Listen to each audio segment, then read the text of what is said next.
Hello everyone, আসসালামু আলাইকুম। সবাই কেমন আছো? নিশ্চয়ই ভালো আছো। আলহামদুলিল্লাহ আমিও ভালো আছি।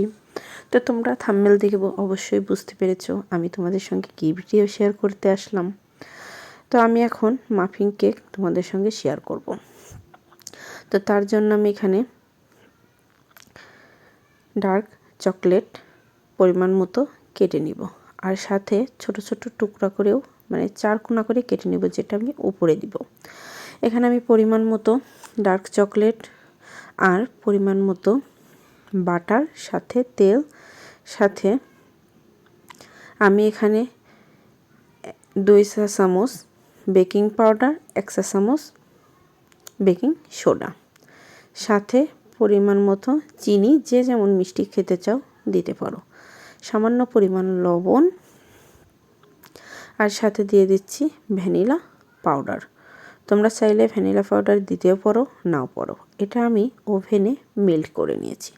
তারপর খুব ভালো করে গুলিয়ে নিয়ে এখানে আমি পরিমাণ মতো ময়দা আর তার সাথে পরিমাণ মতো ডার্ক কোকো পাউডার দিয়ে অল্প অল্প করে খুব ভালো করে মিশিয়ে নিয়েছি। তো তোমরা জানো আমার ঘরে একটা বেবি আছে, আর বেবিরা যে একটু নাড়বে দুষ্টুমি করবে এটাই স্বাভাবিক। তো ছাদিক এখানে আমাকে একটু সাহায্য করেছে, গুলিয়ে দিয়েছে। তারপরে যখন আমার শুকনো উপকরণ খুব ভালো করে মেশানো হয়ে যাবে, তার ভিতরে আমি 2টা ডিম দিয়ে মিশিয়ে নিব। তো ডিটেলসে তোমরা যদি এই কেকের ভিডিওটা আমার কাছে চাও, তো আমি পরিমাপটাও তোমাদের সঙ্গে শেয়ার করে দেব। তো এখানে আমার কেকের ব্যাটার তৈরি রেডি। তো এখানে আমার কেকের মোল্ড একটা আছে, এই কারণে আমি অনেকগুলোই ব্যাটার করেছি। আর যেহেতু আমার ওভেনটা বড় আছে, এই কারণে আমি একবারেই 2টা কেক তৈরি করে নিব। এর জন্য আমি ব্যাটার দিয়ে তার উপরে চকলেট দিচ্ছি। চকলেট দিলে কিন্তু বাচ্চারা খুশি হয়ে যায়, আর চকলেট মানেই কি বাচ্চাদের আকর্ষণ করে। তো আমি এখানে চকলেট দিয়ে খুব সুন্দর করে ডেকোরেশন করে নিলাম।